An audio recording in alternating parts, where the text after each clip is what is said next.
Hello, everybody, and welcome to Right Here, Right Now, live Buffalo football talk presented by Forefathers Organics. I'm your host, Alex Brasky, alongside my co-host, Ajay Cybulski, here for the Batavia Daily and Livingston County News. Each week, we'll discuss Buffalo's favorite football team, along with all the comings and goings from Orchard Park, and in this case, Baltimore, after a just pathetic 35-10 defeat for the Bills, thanks to our friends at Forefathers Organics in Dansville. Unlock the power of nature with Forefathers Organics, your premium CBD store. We offer the highest quality CBD and hemp products to liberate your mind, body, and soul, helping you live happy and free. Our mission is driven by excellence and transparency, using cutting-edge scientific methods to combat stress and target issues at their source. From potent ingestible CBD to soothing topicals, all our products are USDA certified organic. Discover all natural wellness from farm to table. Visit forefathersorganics.com for more information. All right, AJ, a miserable night for Bills fans here at M&T Bank Stadium. The Ravens brought darkness over the stadium to begin pregame warm-ups, really a fine pregame atmosphere here, and excitement brewing for a big Sunday night football game, and didn't take long for the Ravens to really take all the excitement out of the building for Bills fans. 87-yard touchdown for Derrick Henry on their first play from scrimmage. And it was really all downhill from there for the Bills. They showed signs of life during that third quarter to begin the second half, but then a questionable play call from Joe Brady, the trick play with Curtis Samuel and the Wildcat, flipping it to Josh Allen, causing a fumble lost. And that was really all she wrote for the Bills. Your thoughts on this one, AJ? Like I said, a dismal effort put forth by Buffalo after a really strong 3-0 start. Yeah, it was definitely not an ideal start right from the get-go for the Bills in this one. Derrick Henry untouched to the house for 87 yards and still showcasing he has a lot left in the tank for, I think, a team, the Ravens, that will be a force to reckon with come playoff time. And I think they're a team that can get hot and, you know, be a successful team. So I want to preface all this with saying that the Bills were going into a tough environment tonight against a team that really needed a victory, starting the season 1-2, a disappointing loss to the Raiders earlier in the season at home. So there was a lot to, I should say, a lot on the line for this Ravens team in terms of where they were at the season. Again, the Bills 3-0, now dropping to 3-1. It definitely was, again, in all three phases of this game. I think the Bills were absolutely dominated. You know, Tyler Bass missed the kick. So even the special teams, Brandon Codrington muffed the punt, but thankfully recovered it. But still, there were some special teams woes. The defense was just unable to stop Lamar in that first half in that Ravens offense. It really felt like, you know, those 3 touchdown drives, whether Lamar wanted to use his legs, whether it was Justice Hill out of the backfield, eluding or avoiding Bills tacklers. It was just a tough go for the Bills defense. And then offensively as well, I think this Bills offense just could not get it going. Only 90 total yards in the first half, just 3.1 yards per play, 1 of 7 or 1 of 8 on third down. So they just couldn't get anything sustained offensively. And then, like you mentioned, the play call there with Joe Brady in that third quarter, when it felt like the Bills were gathering some momentum, you take the risk, and sometimes high risk, high reward, and that's kind of where they went with that. And Samuel made the play. I don't know how it looked downfield. I'm interested to see what the play looked like down the field. But again, Kyle Van Noy blew that one up, and he's really started well for this Ravens team. So all in all, just a lackluster performance for a Buffalo team that really started the year hot and on fire, and hope maybe this is a wake-up call for them. Yeah, a lot of concerns in this one to dive into. It was the Bills' first defeat of over 6 points in 43 games. The Bills' last defeat that was decided by more than 6 points came in a 41-15 loss to the Indianapolis Colts in Week 11 during the 2021 season. So the Bills have been very competitive even in their defeats for the past several seasons. This one, obviously, not the case, just a complete blowout with Baltimore dominating the line of scrimmage on both sides of the ball, and that really leading to a tough day for the Bills on both sides of the ball. Baltimore at 2-2 now. They record 22 first downs in this game, 8.3 yards per play. They limit the Bills offense to 4.1 yards per play and 3 of 13 on third down. Josh Allen had just 42 yards passing in the first half. That was his lowest total since, let me find it for you, Week 6 2020 season.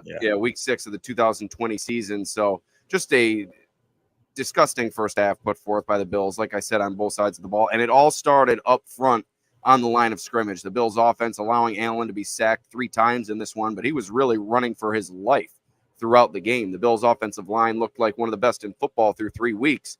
And in week 4, it looked like perhaps one of the worst in football against this Baltimore Ravens front. And on the defensive side, just no impact from the Bills' front 4 in that first half. Henry, obviously, with the 87-yard romp, but no pressure on Lamar Jackson during that first half, and it allowed him really freedom to roam as he pleased in this one. And then at the second level, the Bills' linebackers, I thought, really struggled, particularly to defend the screen pass. Justice Hill ends up with a big game in this one. But let's start up front, AJ. It was just a really, really tough game for the Bills' offensive line and defensive line, 2 areas that showed signs of promise through 3 weeks, but really a step back here this evening. Yeah, I think offensively, to start with the offensive line, and not only was it, I think some of the Ravens defenders along their line, they have some really talented players up front beating the Bills offensive line one-on-one, but I think it was a lot of those disguised, blitzes from this Ravens defense led by Zach Orr, a new defensive coordinator. I was just really impressed with how the Ravens were really disguising it, kind of confusing the Bills offensive line. And at some points, there was not enough hands on the Bills offensive line to pick up what the Ravens were throwing at them, and they would bring in these free rushers and kind of get a free shot in Allen. And like you said, it felt like even though Allen was only sacked 3 times, which is still, the most of any game this season, it still felt like he was running around for his life and still avoided a couple of those sacks, a couple of throwaways toward the right boundary. Obviously completed that long pass to Shakir, which is probably the highlight of the game in terms of what the Bills did offensively. Really their only splash play. There were a couple back shoulder throws to Coleman in that second half, but of the big splash plays that really mattered, I would say the Shakir play was really the one that comes to mind. And then defensively, this defensive line, it felt like, in the first half, they were just not getting home with 4. Greg Rousseau wasn't really winning. Von Miller was having trouble getting to Lamar. Lamar was really using his legs when he wanted to and could really stand in that pocket halftime, find the soft spot in the zone. And really, I think the secondary as well, these safeties, there's going to be a big discussion to be had after this week with what went on back there at that third level. I thought they were really exposed tonight as well. And then, like you mentioned, the linebacker. Taylor Rapp obviously lost with that concussion, led to Cole Bishop coming in and playing meaningful snaps on defense for the first time. So, yeah, safety certainly a concern. Yes. So, this defensive line I just thought struggled. And then the second half, Bobby Babich dials it up, right? Brings some pressure up the middle, forces the intentional grounding on the opening drive. Dorian Williams got some pressure and Jackson just threw it basically to the sideline with no one there. So obviously didn't get back to the line of scrimmage. And I think he was still in the tackle box. So either way, intentional grounding. And then they get off the field. Balin Spector also had a nice sack in that second half. So they did make some adjustments in the second half. But again, it wasn't because of the defensive line and them winning those battles up front. It was more so Bobby Babich feeling like he was not getting enough in the first half. And Lamar Jackson was really picking them apart in those zones, the zone defense that the Bills play and that nickel defense. And they felt like they had to bring up that pressure up front. So I thought the defense played more inspired in the second half. But again, just when you thought the Bills were going to get some momentum, they really, hurt themselves. And it turned out to be an absolute blowout there at M&T Bank Stadium. And coming into this game, the Bills knew that they would have to slow Derrick Henry in order to have a good chance to win this one. And they just were not able to do so. Henry runs wild, 24 carries, 199 yards rushing, including that 87-yard romp for a touchdown. Had a couple other long gains as well. I mentioned Justice Hill also had a strong performance. They did not defend the running back very well, did the Bills. Dorian Williams and Balin Spector, I thought, really struggled in the first half. Came on a little bit later. Dorian Williams with a punch out, Spector with a recovery, and then you mentioned Spector and Williams both getting some pressure in that second half. But I thought overall it was a tough day for those two, particularly in coverage, and it led to a big day for Justice Hill in the receiving game. 6 receptions, 78 yards, and a touchdown for Hill. He was really, really benefiting from that screen game. And it seemed like in that first half, the Ravens called 10 to 15 screen passes. And like I said, just positive plays on every single one of them. And I think a big reason for that was Williams and Spector being caught out of position. Yeah, they were definitely using, a lot of motion, right, to put the Bills linebackers in uncomfortable situations, right? You look at some of the plays, they fake Henry to the right on a run and throw it back to the left side to a quick screen for a receiver, drag majority of the Bills defense to that right side, and that gives you some advantages on the outside with that receiver. So I think the Ravens were just kind of doing whatever they wanted in that first half to this Bills defense, and the inexperience of not only the linebackers, but the lack thereof, or the lackluster performance from the Bills defensive line just really showed in this one. And I think all 3 levels of the defense were just beat. And again, they tried to hang on in the second half and they tried to, figure it out. And try and figure some ways out. Bobby Babbage did, but it just wasn't enough. And again, this Ravens offense is just so explosive. They can do it in so many ways. Like you mentioned, the screen game was killing them. They picked up on one drive, a 3rd and 11 and a 3rd and 15 to sustain the drive. So even when the Bills were getting into those 3rd and long situations, they could just not get off the field. And it just felt like, again, they could never get out of their own way. And that's how you end up with a 35-time loss. And you got to really, come back and look at this one and move on and move on to a Houston team that, again, had to come from behind victory today over Jacksonville and put your best foot forward there. As bad as the defense was tonight against the Ravens, the offense certainly was equally as pathetic. It took 22 plays for the Bills to surpass the yardage gain by Henry on his 87-yard rushing touchdown. Baltimore recorded 10 plays of 10 or more yards during the first 2 quarters of play. The Bills the Bills offense failed to record a single play of 10-plus yards throughout the first half. So it was really a tough slog for Allen and company throughout that first half. Really nothing was working. James Cook, who has been the spark for this team, he couldn't find any room to run. Dalton Kincaid, a drop on 3rd down early in this game, really impacted things. Keon Coleman, a deep drop down the sideline, could have been a 40-yard gain. That goes in and out of his hands. So just all in all, a tough performance by the Bills offense. And like I said, it started up front, but it certainly didn't end there. I thought Allen looked uncomfortable, kind of out of sorts all night long. Perhaps that's due to the pressure, but not his best performance. And then, like I said, the Bills pass catcher certainly not helping things. Khalil Shakir did set a new NFL record. It's now up to he set the new record at 30 straight targets caught before dropping not completing his 4th target. But that was really the lone bright spot for the Bills offense. Shakir finished with, I believe, over 60 yards receiving, a big 52-yard reception to set them up for that first touchdown in the 3rd quarter. So, or their lone touchdown in the 3rd quarter, I should say. But not much to write home about from this Bills offense here tonight. Just all in all, poor effort. Yeah, and I think we can definitely question the 4th and 2 on the opening drive from midfield. I thought the Bills have done a really good job all season of converting those 4th and shorts. And Sean McDermott decided to punt, and then the ensuing play was an 87-yard house call for Derrick Henry. And then later in that game, I got another decision by McDermott to punt on 4th and 1 from their own 39-yard line. And again, the Ravens scored on the first 3 possessions of the half, so the Ravens went down and scored again. So I think the Bills' offense, again, could not find a rhythm, and those couple 4th and short decisions by McDermott were interesting because I think, I don't know exactly what he said word for word, but kind of he said like that's how the vibe of the game was going, and he said the 4th and 2 early was it was too early in the game. He thought to go for it at that point. And then the 4th and 1 later in the game, it was a full yard, and he thought that was too long of a distance for them to go for it in that situation. Right, which is understandable in a sense, but I mean, understanding the environment and how your offense is playing and what your defense just allowed, I think there could have been maybe a spark created from going for a 4th down and maybe converting to find a rhythm and get into Baltimore territory and try and find some points in that opening half. So. Again, an uninspiring performance. Like you saw, James Cook couldn't really get it going. Josh Allen was just kind of he was never comfortable tonight in that pocket. He was always, on the run or trying to find a guy. And there were a couple of times where he got through his reads and found the right guy and looked poised. But as the game went on, I think it just got worse and worse. And as the more desperate the Bills got to find points, the worse it got. So again, it was just a complete kind of domino effect thing. And this Bills offense just really struggled to get it going. I thought Keon Coleman, I think there were a couple bright spots from him in that second half of those back shoulder throws where you really see what he is capable of despite that first half drop. So I think there's something there with him too that maybe they can try and look for moving forward. But I think there's not enough of Curtis Samuel for what they've given him in the offseason. I need to see more of him in this Bills offense, and they utilize him more because there just hasn't been enough for a guy at what they paid him. And then again, these Bills tight ends, Dalton Kincaid, I think he's done a good job, but I still expect more, as well as Dawson Knox. I need to see more out of those 3 guys for this offense to really take that next step, in my opinion.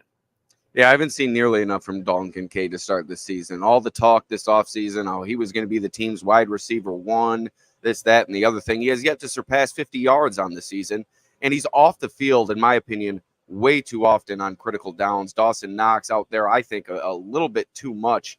If you're not going to run two tight ends, I think the one tight end on the field has to be Dalton Kincaid almost all the time. Just what he presents in the passing game, his more impressive ability to put forth those splash plays than a Dawson Knox and get open down the field. I'm not sure why the Bills are using Dawson Knox, what appears to be kind of in a filtering role with Kincaid in those critical situations. I think you have to go way more Kincaid heavy as this season goes along. But yeah, I've been unimpressed with Kincaid. He dropped that ball on third down. That was a big drop early in the game, and really set the tone poorly for the Bills offense. Before we get too deep into this podcast, let us thank our sponsor, Forefathers Organics in Dansville.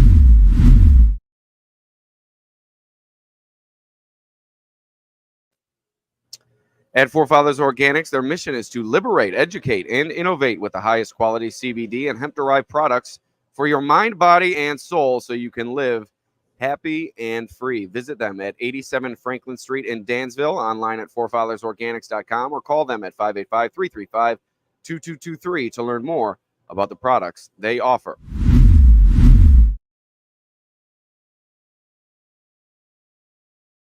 All right, AJ, let's talk about the wild play call from Joe Brady early in that third quarter. The Bills come out, they score a touchdown, look to have the momentum. They get another stop right after that, look to have the momentum, like I said, and then Joe Brady, a ridiculous play call, lines up Curtis Samuel at the Wildcat, flips it to Josh Allen on what appeared to be a reverse pass attempt.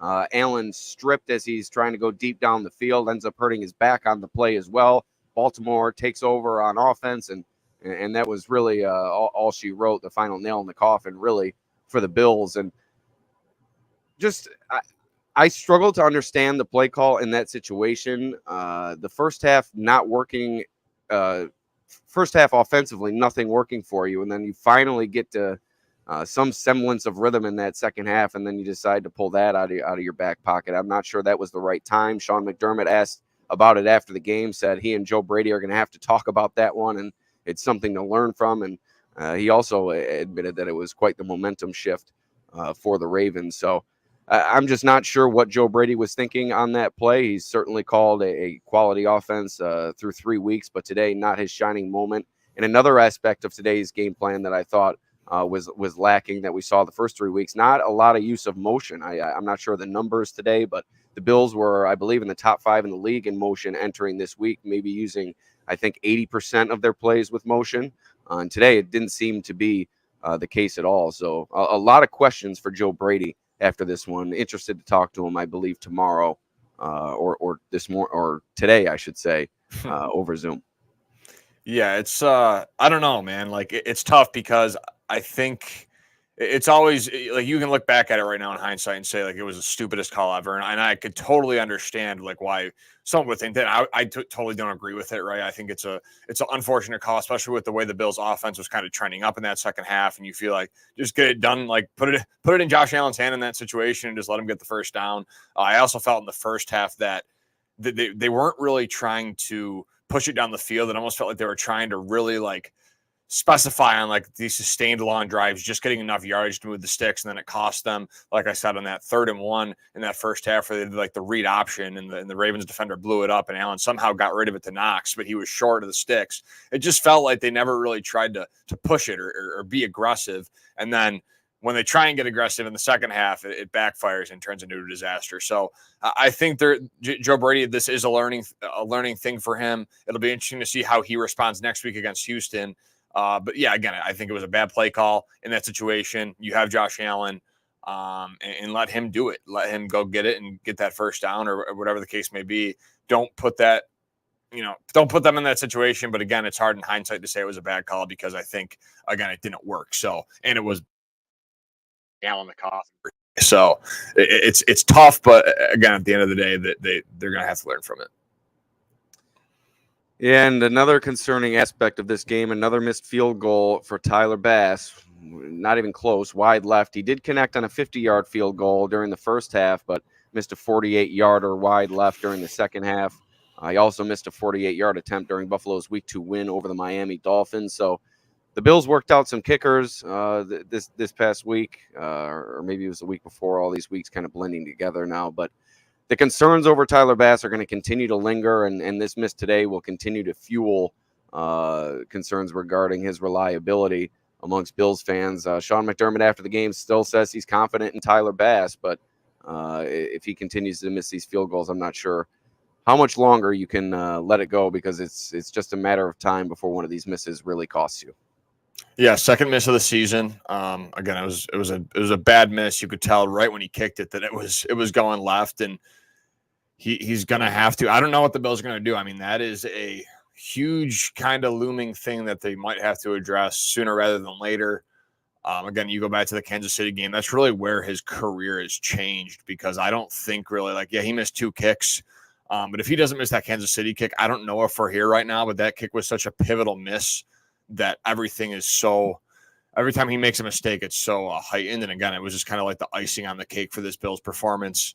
Maybe you could have hung your head on hey, Tyler Bass made a 50-yarder and a 48-yarder in the loss. That's a good positive, right? But then again, he goes out there, he makes the 50-yarder early in the game, and then follows that up with a shank from 48. So again, nothing was going right. And after 3 weeks of everything going right, it seemed, for this Bills team, especially from the second half of that Cardinals game till the end of that Jacksonville game, it just feels like everything went wrong for this Bills team. And again, that's the NFL. That's the beauty of it. You watch it week in, week out, turn on Red Zone. You see teams blow big leads. You see teams one week look great and the next week look awful. And that's just how the NFL goes. And you're going to have to sustain these gut punches. And again, it's always the team that can sustain those gut punches that will, be in it at the end of the year. So that's what the Bills are going to have to do moving forward if they want to, continue to be this number one team in the AFC East, which at this point, it seems like that's still a very realistic goal, and they're still in a good spot. 3-1 after 4 weeks. I think a lot of Bills fans would take that if you want to look at it in a positive light. Yeah, I couldn't agree with you more. I think if anybody expected this team to run through the season without some bumps in the road along the way, I think you were kidding yourself. The way the first 3 weeks went, and we said it this week, the Bills looked like the best team in football through the first 3 weeks. Obviously, today they looked like one of the worst teams in football, and that's just the way the game goes sometimes. And you kind of have to evaluate these things as they come. After those first 3 weeks, you're riding high, everything is going right, and then after this week, everything goes wrong. You kind of have to take it for what it is and kind of not overreact one way or the other. Now, that's going to be very difficult after a game like this. You get blown out against the Ravens, and the way they did it, running it down your throat when you knew that's what they were going to try to do, and having no answer for it, not being able to move the ball offensively throughout the first half. It's going to be tough for Bills fans not to overreact to this the same way that many of them overreacted to the 3-0 start. Maybe myself guilty of that as well. But like I said, I don't think this team is built to go through the entire season, cruise through without any bumps in the road. I think these are going to come, and it's going to be a matter of them kind of picking up the pieces and going week to week and not letting things snowball. And that's going to lead to whether or not this Bills team is going to reach the heights that they want to this year. 100%. The second that you get comfortable in this league, you get punched in the mouth, and the Bills were punched in the mouth tonight in Baltimore. And again, that's a team that they will see if they do continue to have success throughout the rest of the season and maintain, a 3-1 record for every quarter of the way. That's a pretty good clip at the end of the year. You're looking at a team that you might face off against come January. So you got to figure it out. You got to make sure that you're still all together. You're still that good culture that the Bills have created, Sean McDermott has created. You got to see how you respond. And if you can go into Houston next week, get the bad taste out of your mouth, big revenge game. A lot of people have circled that on the calendar as a big one. Obviously, the return for the Bills' former wide receiver. So there's a lot to digest this next week. It'll be interesting to hear from the coaching staff, the players throughout the week leading up to this game, following this game, and just how they kind of respond and what team they look like. Is it going to be the team that we saw tonight, or will it be the team that we saw in the first 3 weeks? And maybe it's going to be a mixture. It's not every game. They're not going to be dominating teams, I should say, like they were the first 3 weeks, and they're probably not going to be demolished like they were in week 4, but trying to find that happy medium, going through the blows, going punch for punch with the team. And that's going to come down to it. You got to win those 1-score games. And once they're put in those situations, like they were in week 1 against Arizona, they need to come out on top.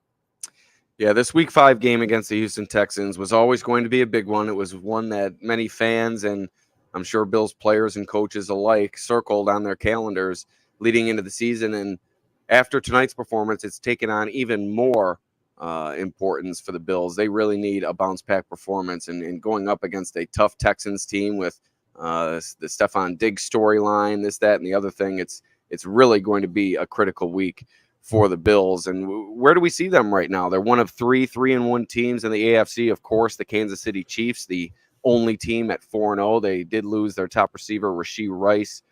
So they're without him, Isaiah Pacheco, and Hollywood Brown, 3 key pieces for them offensively. We'll see where they go as the season goes. But once again, 4-0. Texans 3-1. Steelers 3-1. The Jets lost a tough one today. The Ravens improved to 2-2. I still think this is probably a top 3 team in the AFC.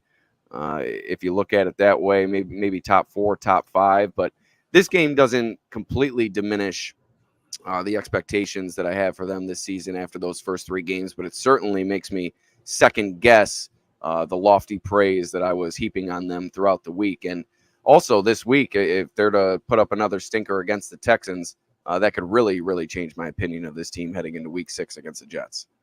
Yeah, I still think the Bills are one of the best teams in the AFC. And, they had a chance, I think, to cement themselves as the best team in the AFC tonight. And again, that was not the case. That did not occur. So I think they're still, again, a top 3, top 4, top 5 team. Put them in that category, maybe a tier below the Chiefs and Ravens right now, just because, again, you look at all the Bills' losses and what they lost and what they put on tonight. You could still probably say the Ravens and Chiefs, they played earlier in the season, and it was a great game that came down to the wire.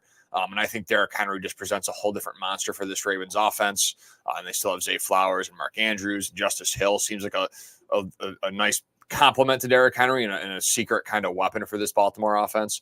So I would say right now the Ravens and Chiefs are ahead of the Bills. But, I mean, you put the Bills, Texans, all those teams kind of lumped together there in that second tier. I still put the Bills up there right at the top. And they're going to have to, prove themselves again against a Houston team that's right there with them at 3-1, that is won a couple of close games. They haven't looked that great, but they found ways to win. They just beat a Jacksonville team that the Bills beat by 37 points. But again, that's the NFL. It's week to week. Kind of throw that all out the window.